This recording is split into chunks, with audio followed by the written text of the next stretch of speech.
Whaatwaa family, welcome back to the channel, man. It's your boy, Mr. Whaatwaa. Today, first word, man, check this out. Yo, we got a video today. It says, what happened when a devout Muslim and a devout Catholic got married in a small town in Iowa? Iowa is towards the east. Oh, this is in America. Oh, whoa. Okay, we're about to get into it now. Remember, this is your first time on the channel. Make sure you go ahead and subscribe. Join the Whaatwaa family. We are literally the latest family on YouTube, and that's a fact. Also, before we get started, put a like on this video. Remember, guys, if you got a video you want me to react to, get down in the comment section, post the link, and I will get to it, man. Let's go ahead and get into this reaction.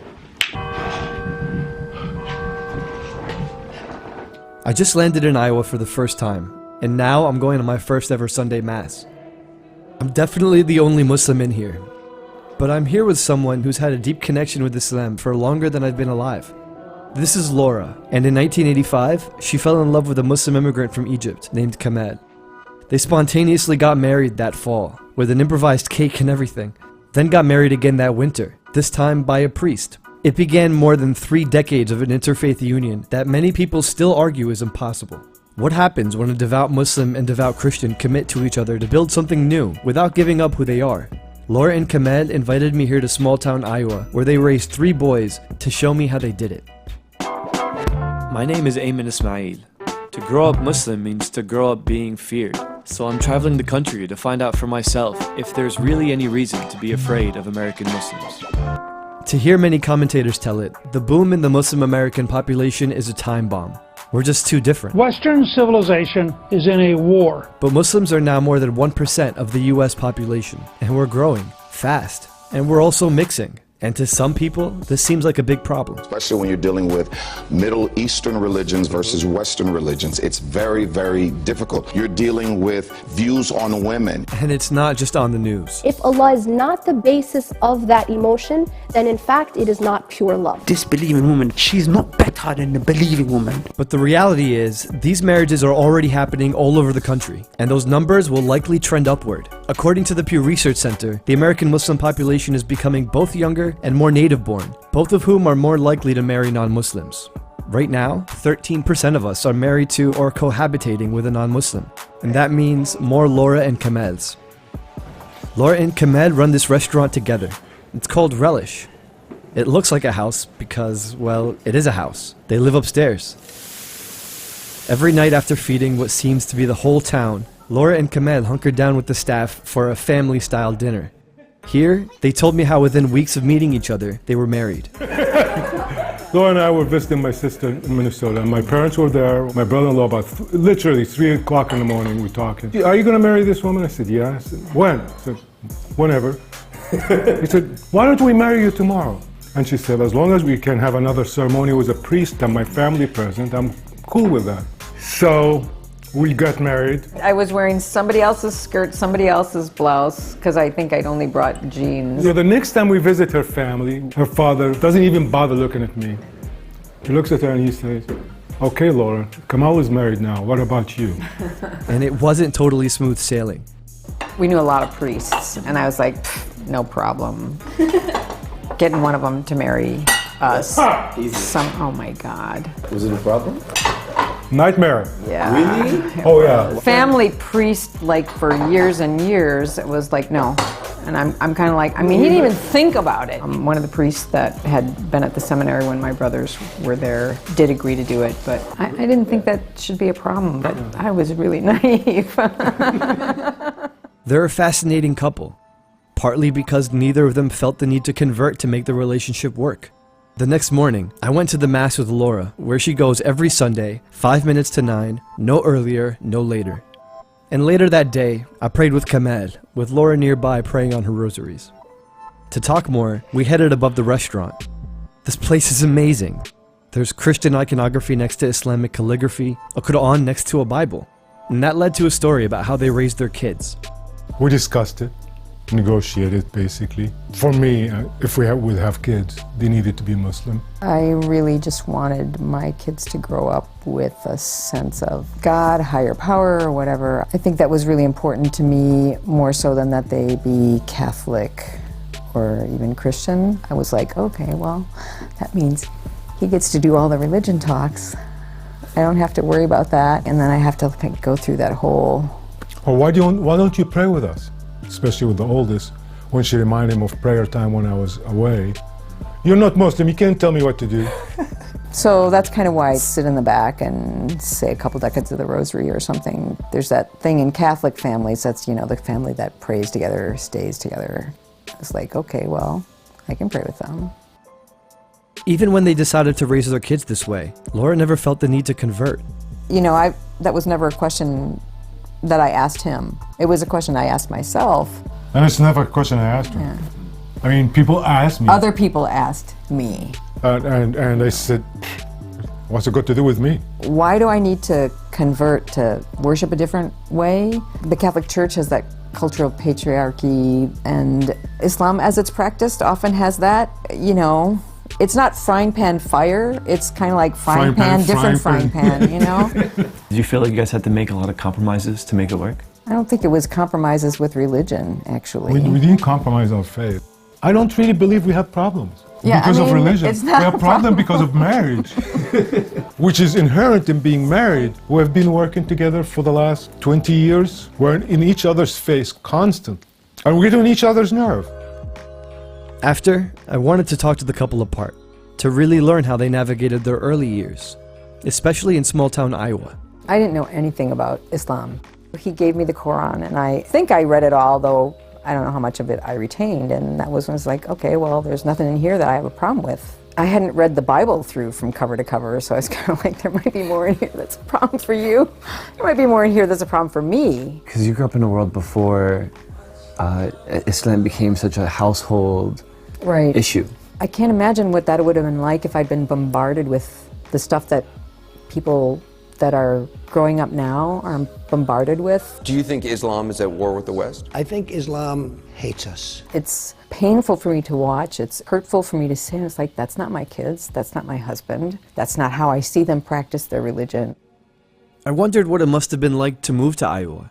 There just aren't a lot of Muslims here. How could that not have had an impact on Kamed, especially with pervasive stereotypes about how Muslim men treat women? He said that it just hasn't come up in his personal life, but there have been some teachable moments around town. Even though I'm not a professor, I just love to teach. When people find out I'm Muslim, is that why you have a beard? No, dude, I hate shaving. There's nothing to do, So I never really broadcasted my religion, but I've never tried to keep it a secret.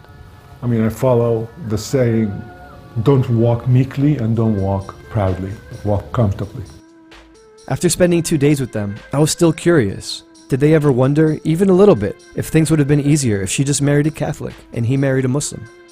Some of it is just the, the man-woman thing. I'm like, and some of it is how you were raised. I have a sister who's married to another woman. I'm like, would it be easier if I fell in love with a woman? I mean, like, at least she'd get me sometimes, Ironically enough, when I contemplate that and I look around with my married Muslim friends, I'm grateful for what I have, because I think we'll have more religious disagreement. Two people are bringing in their own cultural baggage. Yes. I can't tell you what would have been, but from seeing what's around me, I think I'm just right. As unions like Laura and Kamez become more common, the makeup of Muslims in America will change. To me, they show how that's nothing to fear. They raised kids, run a bustling restaurant, and still preserve their faith. And despite the fear both in and outside the Muslim community, Laura and Kamez show that it can not only work, but last. Wow, bro. Hey, hold on, time out. I feel like I've watched this video before. I don't know, it's just a weird thing. I feel like I've watched this video before. But I mean, it's a good video that we're watching again today. But that's unbelievable. Guys, I remember I had been talking to my friends and stuff, and even there were some Whaatwaa family members that were telling me, they were like, yo, Mr. Whaatwaa, you're gonna have to convert to Islam before you can even talk to a Muslim woman, or you're gonna have to convert to Islam before you can even date a Muslim woman. And I was like, oh really? You know what I'm saying? I was like, oh really? I don't know about that, because I've been talking to Muslim women, especially Muslim women on campus. I've been talking to them since since I started going to that college, you know.